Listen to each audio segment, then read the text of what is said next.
You know that feeling when you've had a whole day of, like, talking to people, but you end up feeling somehow more disconnected than when you started? Oh, definitely. Like you've exchanged pleasantries, maybe a few laughs even, but nothing actually, well, landed. Yeah. We're constantly navigating this whirlwind of interactions, and it often leaves you wondering, how do you break through the surface? How do you have conversations that actually mean something? That desire for more meaningful connection, Hmm. it's really common. It taps into um, that innate need we have to feel understood and also to understand others, beyond just the superficial stuff. Exactly. So, for this deep dive, we've pulled together a really fascinating set of ideas. We're just calling it conversational etiquette. Okay. Think of it less like a rigid rule book, more like maybe a thoughtful guide to understanding the different layers of conversation we have. Right, from the quick chats all the way to those deeper discussions we often crave. Yeah. So our goal today, really, is to explore how we can navigate these different levels, maybe more effectively. We want to help you feel, well, more confident, more connected in your interactions. Without feeling drained. Exactly. Without feeling like you're just expending energy on chats that don't quite hit the mark, it's about making your conversations, like all of them, more rewarding. Okay. And to get there, we've got a bit of a plan. We're going to start with those quick, everyday conversations, you know, coworkers, maybe strangers, then move into talking with friends and family, unpack the surprisingly complex world of chat messages, Oh, yeah. and finally dive into some actual strategies for fostering those deeper, more profound discussions. Okay, let's unpack this. So, starting with those brief Right. encounters. Those quick, casual conversations, the ones with people we don't know that, well, coworkers, strangers in line, whatever, they actually serve a really important function in our social lives. Like a social lubricant? Sort of, yeah. They help create a sense of ease, a connection within shared spaces, like waiting for the elevator, as you said. Right, right. And our guide points out some pretty safe topics for these moments. Whether the classic go to, right? For a reason. Totally neutral. Everyone experiences it. Weekend plans are generally okay, light, forward looking, non political current events, maybe. You have to tread carefully there. Definitely tread carefully. Even just noticing something around you, wow, this coffee line is long today, creates that tiny bond. Or a light compliment. Oh, yeah, like, nice scarf. Simple, genuine. These topics let us connect positively without getting too personal or, divisive. Just establishes that shared moment. But the guide also flags the flip side things to generally avoid. Yeah, and mostly common sense, but worth saying. Definitely steer clear of personal trauma, medical issues way too heavy for a casual chat. Absolutely not. Religion, politics, obvious minefields. Money, salary, usually a no-go unless you have a very specific relationship. Right. Oh, and oversharing first thing. Nobody needs your detailed drama before their first coffee. Please, no. The guide also mentions matching tone, mirroring the other person's style. Ah, that's important. Yeah, if they're giving short answers, kind of closed off, that's your cue. Respect that, don't push. Think of it like respecting their space, their energy level. Especially at work, right? Don't trap people. Be mindful they need to get back to things. Exactly. Time is valuable. Awareness of that is key etiquette. But I love the idea of soft exits. Having ways to politely end a brief chat is so useful. Yeah, anyway, I should let you get back to it. Or just, well, nice chatting with you. Signals the end without being abrupt. Smooth disengagement leaves a positive impression. And disclosure level.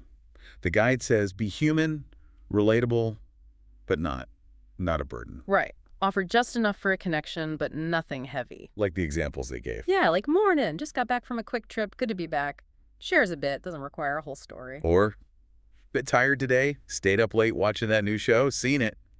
Relatable, light, invites a brief shared thing, no deep empathy needed. Okay, so that covers those lighter interactions. Now let's move into maybe slightly more involved territory, talking to friends and family. Right. Conversations with friends and family, they naturally come with, well, more emotional permission. There's history, trust, often a shorthand. But the guide stresses you still need boundaries. Mutual respect is still key for healthy communication, even here. Absolutely. And it offers some useful guideposts for these chats. First, reciprocity. Not a monologue. Exactly. Remember to actually ask about them. Show real interest. Seems obvious, but it's easy to forget when you're excited or stressed about your own stuff. Actively turning the focus outward shows you care. Second guidepost, reading the room. Or reading the person. Paying attention to cues. Short answers, distracted, avoiding eye contact. Yeah, those might signal they aren't in the headspace for a deep dive, or maybe the topic isn't landing right. And then you maybe shift the topic or gently check in. Right. The third guidepost is really powerful, I think. Asking for permission before going heavy. Instead of just launching into a vent. Yeah. Try saying something like, hey, got a few minutes, could really use an ear, or wanted to share something kind of personal, is now okay. Giving them that agency, that choice to say yes or actually maybe later, that makes a huge difference. Huge difference. Yeah. Shows you value their time, their emotional capacity. Yeah. Okay, so what's generally fair game to share with friends and family? Well, the guide suggests things like job updates, general life stuff, the big picture, relationship shifts, good or bad. Mm. Mental health, often okay, but depends on the trust level, the dynamic you have. Sure. Excitement, stress, big decisions you're facing, usually fair game. Yeah. And nostalgia, reminiscing can be great for bonding. Yeah, those topics tend to build that shared experience. Yeah. But the guide also flags things that might be too much, even for close folks. And this is where those boundaries really matter. Like repeatedly complaining about the same thing without trying to find a solution, that gets draining. Emotionally draining for the listener. Can create helplessness. Or putting the burden of fixing your problems entirely on them. Unhealthy balance. Definitely. Careless gossip, too, erodes trust, creates drama.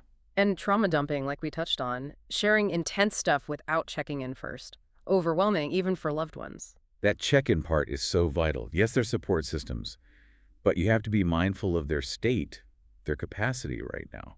Respect their boundaries. The guide gives a great example of a healthy flow, something like, man, hectic week work's been wild, not much downtime. Okay. But I finally went for a long walk yesterday. Actually helped clear my head a bit. What about you? How's everything on your end? See?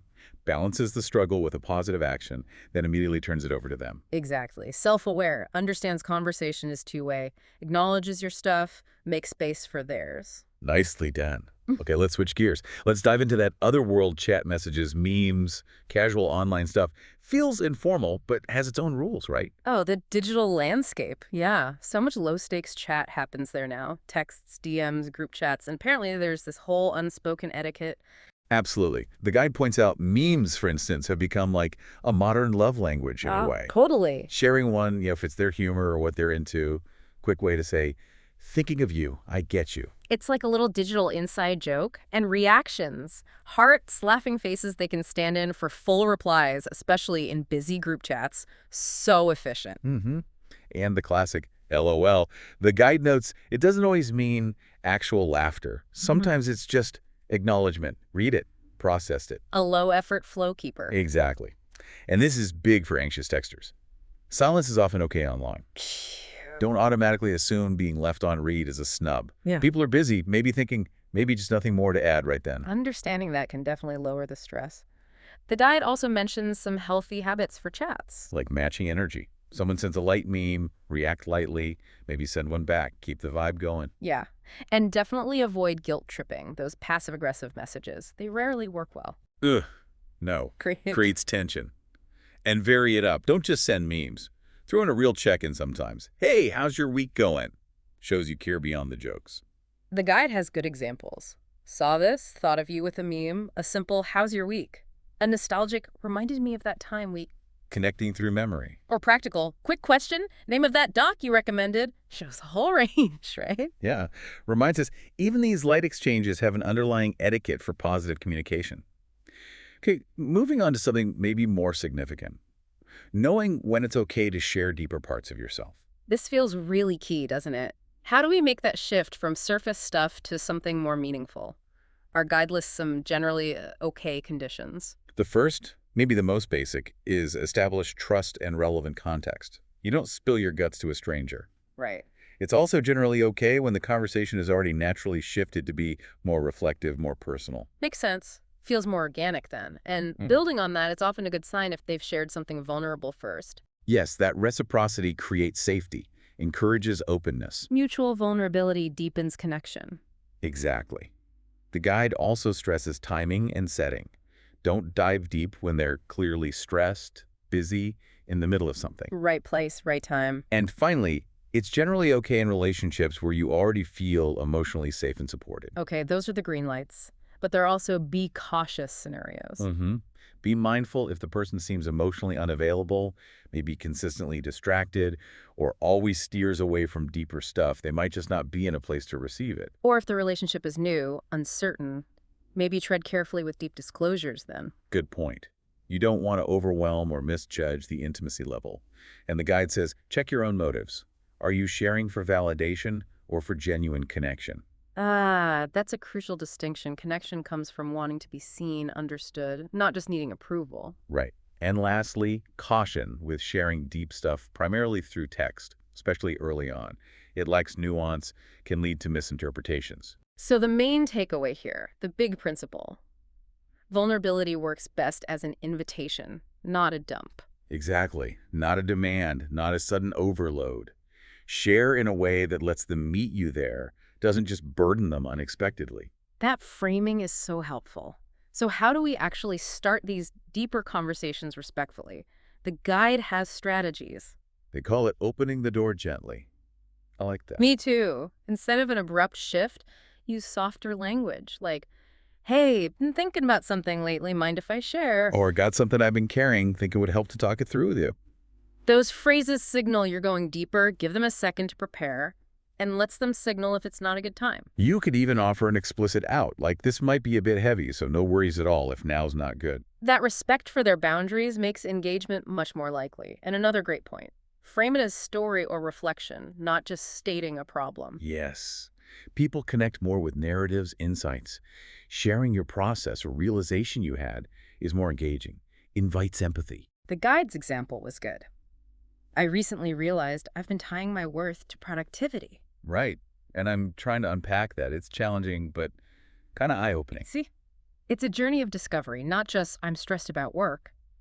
Invites curiosity, a more thoughtful response. Okay, so you've opened the door gently, shared thoughtfully, but what if you get crickets? Especially in chat. Oof. Yeah, that can sting, especially after being vulnerable. But the guide offers perspective. It's not always about you or your share. Okay. Maybe they saw it at a bad time, felt overwhelmed. Maybe they didn't know how to respond, felt unqualified. Maybe they acknowledged it internally, didn't realize a verbal reply was expected. Or maybe they're dealing with their own stuff, just didn't have the capacity right then. Exactly. All important possibilities before assuming negativity. So how to follow up constructively. The guide suggests a gentle nudge. Low key. Hey, just checking in. No worries if busy, but wasn't sure if you saw my last message or had thoughts. No pressure. Respectful, not demanding. You can also offer an out again. I know that was a bit much.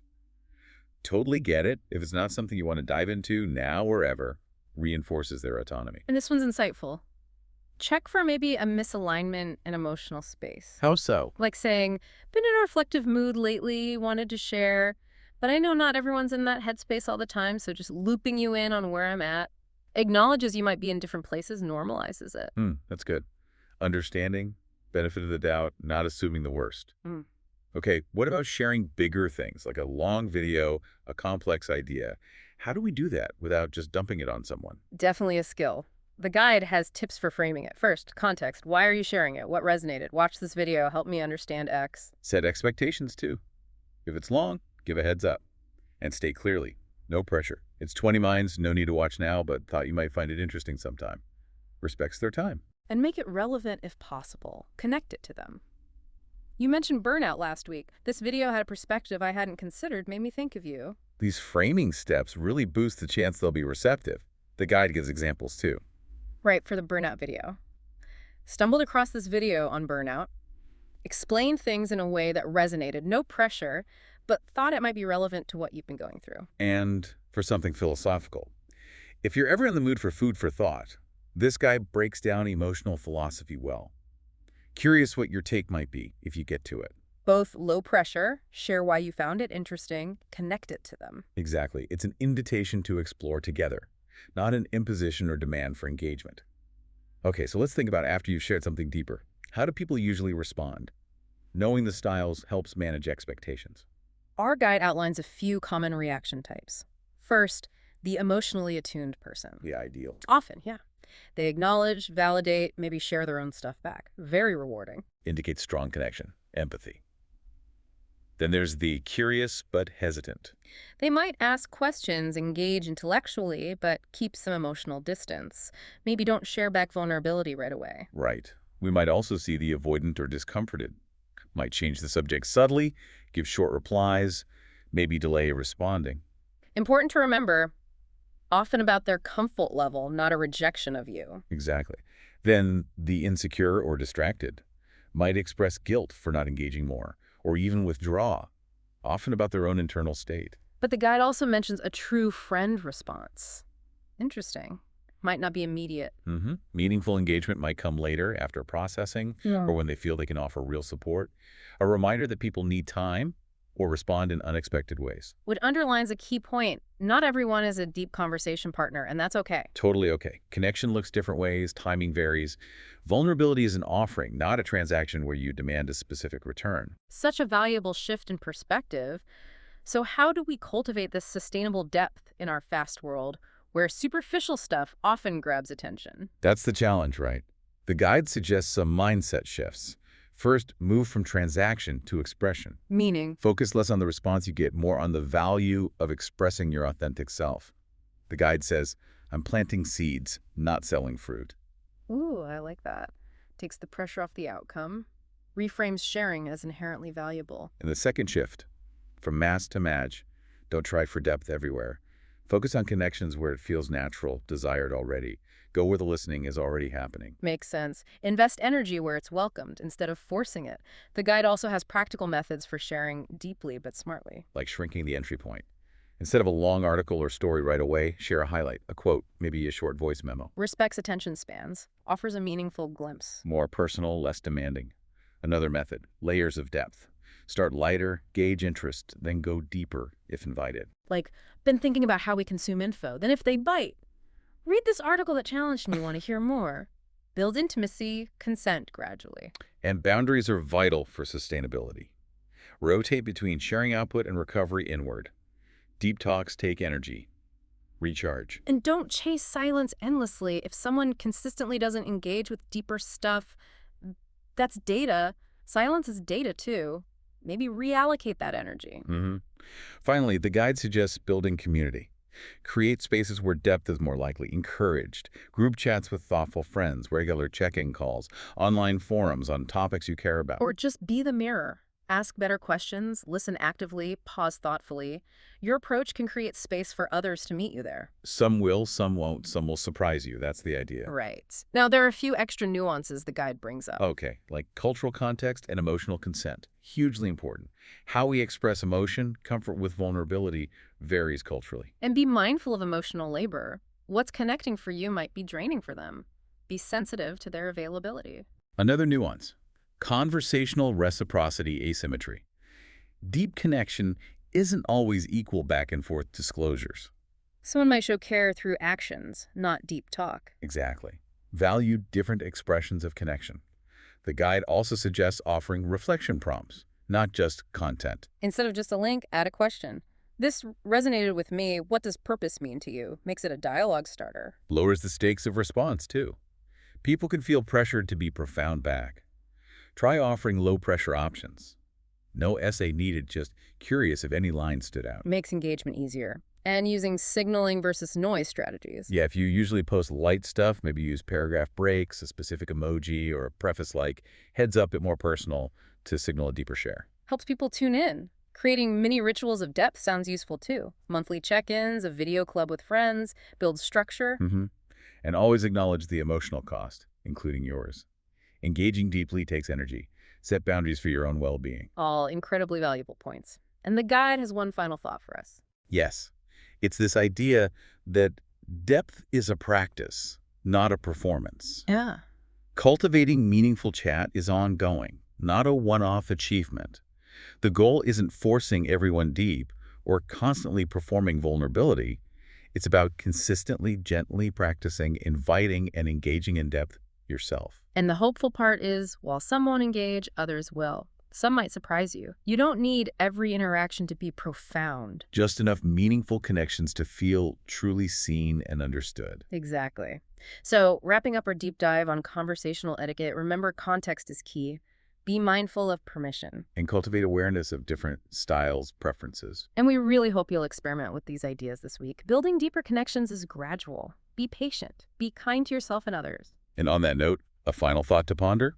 What's one small intentional way you can invite just a little more depth into one of your conversations this week? Thank you so much for joining us for this deep dive into the art and etiquette of conversation. We hope it gave you some valuable insights and practical tools.